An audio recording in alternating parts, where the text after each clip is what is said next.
जय हिंद दोस्तों, प्रकाश आईएएस में आप सभी का स्वागत। पत्र आलेखन की जो हम सीरीज कर रहे थे उसमें आज हम देखेंगे अधिसूचना या विज्ञप्ति के बारे में। जैसा कि आप सभी को ज्ञात है कि अब तक हमने सरकारी पत्र और सरकारी पत्र देख लिया था, उसके बाद तार लेखन देखा, उसके बाद हमने कार्यालय आदेश देखा और इस लेक्चर में हम देखेंगे अपना अधिसूचना विज्ञप्ति। अब तक जिन्होंने अपने प्रीवियस लेक्चर नहीं देखे हैं वो जाके एक बार ज़रूर देख लें। और अगर आपको इसकी पीडीएफ प्राप्त करनी है तो पीडीएफ आपको हमारे टेलीग्राम चैनल @प्रकाश IAS PCS पर उपलब्ध होगी। तो चलिए हम स्टार्ट करते हैं अधिसूचना के बारे में। सबसे पहला जो प्रश्न है, अधिसूचना को परिभाषित करते हुए मुख्य सचिव उत्तर प्रदेश सरकार की ओर से शिक्षकों की सेवानिवृत्ति वय बढ़ाने के संदर्भ में एक अधिसूचना का प्रारूप तैयार करना था। उत्तर प्रदेश PCS का जो मेंस एग्जाम हुआ था 2018 वाला, उसमें एक क्वेश्चन पूछा गया। तो सबसे पहले देखते हैं अधिसूचना की परिभाषा। तो शासकीय निर्णयों, लोक विषयक महत्वपूर्ण मामलों, सांविधिक आदेशों इत्यादि से संबंधित सरकारी सूचना क्या कहलाती है? अधिसूचना कहलाती है। सबसे महत्वपूर्ण लाइन। इसके बाद इसको क्या बोलते हैं? विज्ञप्ति भी बोला जाता है। तो अधिसूचना या विज्ञप्ति एक ही होती है तथा इसका गजट में प्रकाशन अनिवार्य होता है। यह भी महत्वपूर्ण लाइन है कि इसको जो भी अधिसूचना होती है उसको गजट में, सरकारी जो गजट होता है उसमें जारी किया जाता है। इसके बाद जो इसकी विशेषताएं हैं उसको देख लेते हैं। अधिसूचना का विधिक महत्व होता है, मतलब लीगली काफ़ी ज़्यादा इंपॉर्टेंट होती है। यह उन विषयों के लिए प्रयोग की जाती है जिसमें शासन का नीतिगत मुद्दा सम्मिलित होता है।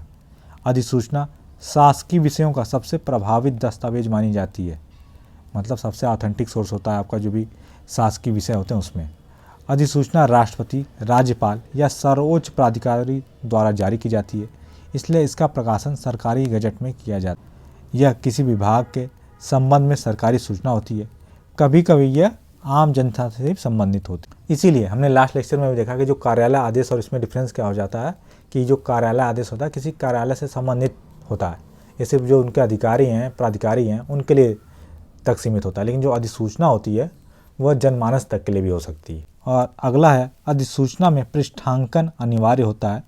सूचना प्राप्त करने वाले अधिकारी को पृष्ठांकन की एक प्रति भेज दी जाती है। लास्ट है हमारा, अधिसूचना का जो मुख्य उद्देश्य यह होता है कि सरकार के निर्णय की जानकारी संबंधित अधिकारियों और कर्मचारियों के साथ साथ जन साधारण को भी हो जाए। तो ये सारी जो महत्वपूर्ण विशेषताएं थी इसको आप एक बार देख लीजिएगा, क्योंकि क्वेश्चन पूछता है डायरेक्ट किसकी विशेषताएं बताने के लिए। इसके बाद उसका एक उदाहरण दे रखा है। उसके पहले हम लोग देखेंगे एक अधिसूचना का प्रारूप, उसके बाद हम इस उदाहरण को समझेंगे। तो आगे देखते हैं, फिर से वही क्वेश्चन है अधिसूचना। इसमें थोड़ा डिटेल्स में दे रखा है, इसको एक बार देख लेते हैं।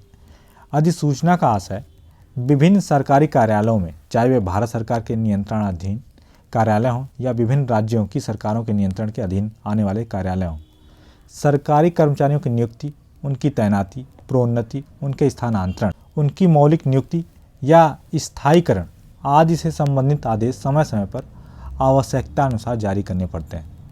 सरकारी कर्मचारियों को अवकाश भी स्वीकृत किया जाता है। सेवा काल पूरा होने के बाद उन्हें सेवानिवृत्त करने का आदेश भी जारी किया जाता है। मोटे तौर पर नीचे इन सेवाओं का वर्गीकरण किया गया है, जैसे अखिल भारतीय सेवाएं, प्रदेश की राज्य सेवाएं और अधीनस्थ सेवाएं, ये सारे। तो ऊपर जो श्रेणी दिया गया है ग श्रेणी के अंतर्गत अधिकांशतः तृतीय श्रेणी एवं चतुर्थ श्रेणी के कर्मचारी आते हैं। इनमें कुछ उच्च वर्गीय पद ऐसे भी आते हैं जो श्रेणी 1 या 2 के राजपत्रित पद नहीं होते हैं। ऐसे अधीनस्थ पदों को धारित करने वाले कर्मचारियों की नियुक्ति, उनकी तैनाती, प्रोन्नति, उनके स्थानांतरण, उनकी मौलिक नियुक्ति या स्थायीकरण अथवा अवकाश स्वीकृति करने वाले आदेशों को कार्यालय आदेशों के द्वारा जारी किया जाता है और ऐसे आदेशों की प्रतियां कार्यालय के विभिन्न संबंधित अनुभागों या संबंधित सहायकों को एवं संबंधित अधिकारियों के सूचनार्थ एवं आवश्यक कार्रवाई हेतु भेज दी जाती है। आवश्यकता पड़ने पर महालेखाकार उत्तर प्रदेश या जो भी राज्य को संबंधित ट्रेजरी ऑफिसर के पास भी उक्त कार्यालय आदेश को प्रतियां भेजते हैं। किंतु जो अखिल भारतीय सेवाएं हैं या जो प्रदेश की राज्य सेवाएं हैं और जो अधीनस्थ सेवाओं की विभिन्न श्रेणी के राजपत्रित अधिकारी जो होते हैं, जिनको हम गैजेटेड ऑफिसर बोलते हैं, के संबंध में इन्हीं उपयुक्त विषयों में संबंधित जब कोई आदेश निकालना होता है तो आदेश किसी कार्यालय आदेश के रूप में न होकर एक अधिसूचना के रूप में निकाला जाता है। इसे हिंदी में अधिसूचना और अंग्रेजी में क्या बोलते हैं? नोटिफिकेशन बोलते हैं। तो बहुत ही ज़्यादा महत्वपूर्ण है, ये पूरा आप रट जाइएगा। देखिए इसमें प्रॉपरली बता दिया है कि जो कार्यालय आदेश है और अधिसूचना इसमें क्या क्या डिफरेंस है, आप डायरेक्ट इससे भी देख सकते हैं।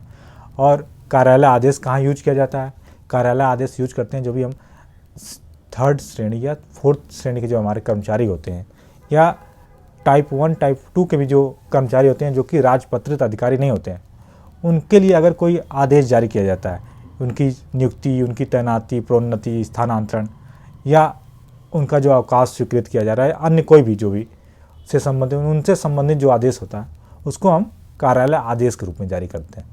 लेकिन जो अखिल भारतीय सेवाएं हो गई या प्रदेश की जो राज्य स्तर की सेवाएं हो गई या जो अधीनस्थ सेवाएं हो गई, जो भी राजपत्रित अधिकारी होंगे, जो गैजेटेड ऑफिसर हुए, तो उनके लिए जब इन सारी चीज़ों की आवश्यकता पड़ती है, ये सारे आदेश लाइक उनकी नियुक्ति, प्रोन्नति, स्थानांतरण इत्यादि जब जारी करना पड़ता है, तो उसको कार्यालय आदेश के रूप में नहीं जारी किया जाता है, अधिसूचना के रूप में जारी किया जाता है, अर्थात नोटिफिकेशन के फॉर्म में उसको जारी किया जाता है।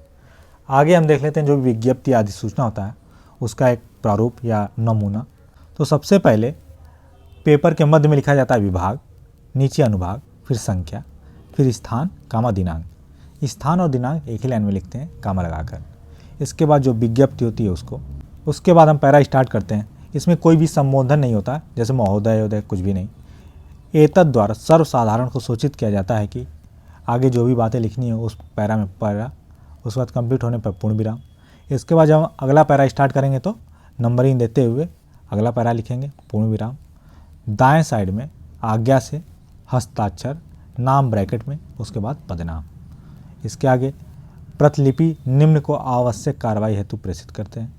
उसके बाद जो प्रतिलिपियाँ हैं उसको, और फिर से दाएं साइड में हस्ताक्षर, नाम ब्रैकेट में और पदनाम। तो ये होता हमारा अधिसूचना या जो विज्ञप्ति होती है उसका एक फॉर्मेट। ऊपर आप देख लेते हैं जो हमारा एग्जाम्पल था, ऊपर जो हमें क्या था कि उत्तर प्रदेश सरकार की ओर से शिक्षकों की सेवानिवृत्ति वय बढ़ाने के संदर्भ में एक अधिसूचना का प्रारूप तैयार करना था। तो सबसे पहले हमने यहाँ पर लिख दिया जो भी विभाग है, अनुभाग, उसके बाद संख्या, इसके बाद दिनांक, कामा स्थान। इसके बाद जो अधिसूचना या वय वृद्धि, इसमें लिखेंगे उत्तर प्रदेश शासन द्वारा राज्य के समस्त शिक्षकों की सेवानिवृत्ति वय बढ़ाने का निर्णय लिया गया है। तत्संदर्भ में सेवानिवृत्ति की वर्तमान सीमा 60 वर्ष से विस्तारित करके 62 वर्ष कर दी गई है। इसके बाद पूर्ण विराम। नेक्स्ट लाइन में नंबरिंग देते हुए उक्त निर्णय 1 जनवरी 2020 से प्रभावी माना जाएगा। इसके बाद इधर दाएं साइड में आज्ञा से हस्ताक्षर, जो भी नाम है क, पदनाम क्या है, मुख्य सचिव, पूर्ण विराम। जो भी पदनाम लिखेंगे जब पर भी तो उसके बाद पूर्ण विराम लगा देंगे। इसके बाद जो प्रतिलिपि है निम्न को सूचना प्रेषित, जो संपादक हैं अलग अलग जो दैनिक समाचार पत्रों में अगर इसको जारी करें तो उसमें, जो अनुभाग के अधिकारी हैं अभिलेखागार में उनको, जो उप सचिव हैं शिक्षा विभाग उत्तर प्रदेश के उनको, उत्तर प्रदेश उत्तराखंड जो भी हो उनको, और आखिरी में फिर से आज्ञा से हस्ताक्षर ब्रैकेट में क, ख, ग और मुख्य सचिव। तो ये हो गया हमारा अधिसूचना का एग्जाम्पल। इसके बाद आगे देख लेते हैं। देखिए प्रारूप था, और आखिरी में जब लिखते हैं हम एक चीज़ के ख्याल रखेंगे, आखिरी में जो आज्ञा से होता है उसमें जो पदनाम होता है उसके बाद पूर्ण विराम नहीं होता है। इसके बाद आगे हम देख लेते हैं अपना अगला कि अधिसूचना किसे कहते हैं। ये देखिए उत्तराखंड का जो मेंस एग्जाम हुआ था 2016 वाला, उसमें क्वेश्चन पूछा गया था। उसका एक प्रारूप बना था जिसमें अवकाश के बाद किसी अधिकारी के पदभार ग्रहण करने का उल्लेख हो। तो अभी हमने परिभाषा बताई थी, एक बार फिर से रिवाइज कर लेते हैं। अधिसूचना आलेखन का वह प्रारूप होता है जिसके माध्यम से लोक विषयक महत्वपूर्ण मामलों, शासकीय निर्णयों, सूचनाओं एवं अन्य सांविधिक आदेशों को सर्वसाधारण को सूचनार्थ जारी किया जाता है। इसे विज्ञप्ति भी कहा जाता है। सक्षम अधिकारियों के निर्णयों, शासन के वैधानिक क्रियाकलापों या अन्य सूचनाओं का विज्ञप्ति सूचना के रूप में सरकारी गजट में प्रकाशन अनिवार्य होता है। अब ये जो लिखना था तो सबसे पहले हम क्या लिखेंगे, जो भी विभाग है उसका नाम, उसके बाद अनुभाग, संख्या, दिनांक, कामा स्थान, अधिसूचना / पदभार ग्रहण। इसके बाद लिख देंगे श्री क, ख, ग कनिष्ठ लिपिक को उनके वर्तमान पद के स्थान पर वरिष्ठ लिपिक वेतनमान इतना पर प्रोन्नत किया जाता है। इस पद पर वे अवकाश के बाद तत्काल प्रभाव से कार्यभार ग्रहण करना सुनिश्चित करें। तो ये जो भी होंगे ऐसा यहाँ पे पद लिखेंगे जो भी राजपत्रित अधिकारी के लेवल का हो।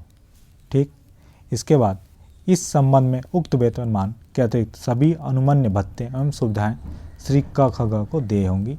आज्ञा से हस्ताक्षर जो भी हैं नाम उनका पदनाम, उसके बाद पूर्ण विराम। इसके बाद जो प्रतिलिपि हम भेजेंगे उसको अगर यहाँ पे कोई अलग अलग जैसे अलग अलग समाचार पत्रों का नाम लिख रहे हैं तो उनको, या जो विभाग के अधिकारी हैं उनको ऐसे नाम लिखते हुए, आखिरी में आज्ञा से हस्ताक्षर ब्रैकेट में नाम, जो 60 वाला ब्रैकेट बनाएंगे छोटा ब्रैकेट, और आखिरी में पदनाम, यहाँ पे पूर्ण विराम नहीं रहेगा। इसके बाद अगला जो क्वेश्चन है कि विज्ञप्ति का आशय स्पष्ट करते हुए उसके प्रारूप की रूपरेखा प्रस्तुत कीजिए। तो देखिए विज्ञप्ति या अधिसूचना एक ही होती है, आपको उसका परिभाषा बताया जा चुका है। उसका आशय भी यही है कि शासकीय निर्णयों, लोक विषयक महत्वपूर्ण मामलों, सांविधिक आदेशों इत्यादि विषय गजट में प्रकाशनार्थ सूचनाएं विज्ञप्ति कहलाती हैं। और इसके तहत कौन कौन सी बातें आती हैं उसको हम देख लेते हैं। देखिए जो क्वेश्चन पूछा गया था यूपीआरओ का जो मेंस का जनरल हिंदी पेपर हुआ था 2017 वाला, उसमें पूछा गया था, और उत्तराखंड पीसीएस मेंस जो हुआ था 2004 वाला, उसमें पूछा गया था। तो ये सारे जो क्वेश्चन हैं काफ़ी ज़्यादा महत्वपूर्ण हैं, आप इस फॉर्मेट को जरूर करके जाइएगा। सबसे पहले इसमें क्या क्या बातें हम करेंगे, शासन स्तर पर या अधीनस्थ सक्षम प्राधिकारियों के स्तर पर लिए गए निर्णयों को शासकीय पत्र व्यवहार के औपचारिक रूप को विज्ञप्ति के माध्यम से प्रसारित किए जाते हैं। समस्त विज्ञप्तियों को राजकीय गजट में प्रकाशित किया जाना अनिवार्य होता है। अगला है राजकीय गजट में विज्ञप्ति के प्रकाशित होने पर शासन के निर्णयों को वैधता प्राप्त हो जाती है। अगला है सभी प्रकार की विज्ञप्तियों को लोक महत्व का मानते हुए सर्वसाधारण को सूचनार्थ प्रकाशित किया जाता है। विज्ञप्तियां अन्य पुरुष की भाषा में अप्रत्यक्ष अनुकथन के रूप में दी जाती हैं। तो ये सारी बातें हमने देखी विज्ञप्ति के बारे में। आगे जो विज्ञप्ति या अधिसूचना है उसका एक नमूना फिर से था। अगर आपको नमूने के साथ एग्जाम्पल देखना हो तो देखिए विभाग, अनुभाग, संख्या, स्थान, कामा, दिनांक, विज्ञप्ति जिस बारे में उसका नाम। पहली लाइन अपनी लिखेंगे कि सर्वसाधारण को सूचित किया जाता है, जो पूरी लाइन है, पूर्ण विराम। इसके बाद नंबरिंग, अगला पैरा जब लिखेंगे तो उसके बाद पूर्ण विराम। आज्ञा से हस्ताक्षर ब्रैकेट में नाम, पदनाम, पूर्ण विराम। और जो प्रतिलिपि लिखेंगे जिसको उसको कार्रवाई हेतु प्रेषित किया गया है उसको नंबरिंग देते हुए अलग अलग को। और उसके बाद फिर से दाएं साइड में आज्ञा से हस्ताक्षर, नाम ब्रैकेट में और पदनाम, और इस बार पूर्ण विराम नहीं लगाएंगे। उसका एग्जाम्पल अगर आप देखेंगे उसके साथ ही तो विभाग का नाम, अनुभाग, संख्या, स्थान और दिनांक। कई बार आपका दिनांक पहले लिख देते हैं उसके बाद स्थान लिखते हैं, तो इसमें कोई समस्या नहीं है, बस आप कामा लगाएंगे बीच में। इसके बाद जो प्रेस विज्ञप्ति हेडिंग डाल देंगे। इसके बाद देखिए अगर सिर्फ एक ही लाइन में आपकी एक ही पैरा की अगर विज्ञप्ति है तो आपको नंबरिंग देने की जरूरत नहीं, तो डायरेक्ट लिख दिया उत्तर प्रदेश सरकार के मुख्यमंत्री को शासन के विभिन्न विभागों के जांच पड़ताल के बाद जो जानकारियां प्राप्त हुई उससे यह स्पष्ट हो गया कि अनुसूचित जाति जनजाति के पद विभिन्न विभागों में रिक्त हैं। इसलिए मुख्यमंत्री ने यह निर्णय करके सभी विभागाध्यक्षों तथा सचिवों को अनुसूचित जनजाति के पदों को शीघ्र भरने के लिए कड़े निर्देश दिए हैं। प्राप्त निर्देशों का अनुपालन शीघ्र अतिशीघ्र सुनिश्चित कर शासन को उक्त कार्रवाई से अवगत कराएं। तो ये हो गए। या तो आप चाहें तो इसको एक पैरा करते हुए यहाँ से आप अलग अगर उसको करना चाहें तो यहाँ पे नंबरिंग 2 देते हुए यहाँ पे एक पैरा कर देंगे, यहाँ पूर्ण विराम हुआ, या एक ही पैरा में है तो एक पैरा में लिख देंगे। इसके बाद दाएं साइड में आज्ञा से हस्ताक्षर, नाम छोटे ब्रैकेट में, उसके बाद पदनाम, पूर्ण विराम, और जिसको प्रतिलिपि भेज रहे हैं उसका प्रतिलिपि ये नंबरिंग देते हुए अलग अलग को प्रतिलिपि नंबर और उनका नाम, और आखिरी में आज्ञा से हस्ताक्षर ब्रैकेट में नाम और आखिरी में पदनाम। तो ये हो गया हमारा प्रेस विज्ञप्ति अधिसूचना दोनों। और अगर आपको इसकी PDF प्राप्त करनी हो तो जैसा कि आपको बताया गया था हमारे टेलीग्राम चैनल पर उपलब्ध होगी @प्रकाश IAS PCS पे। और अगर आपको हमारे ये वीडियो पसंद आ रहा है तो वीडियो को लाइक करें, चैनल को सब्सक्राइब करें और दोस्तों के साथ अवश्य शेयर करें। धन्यवाद।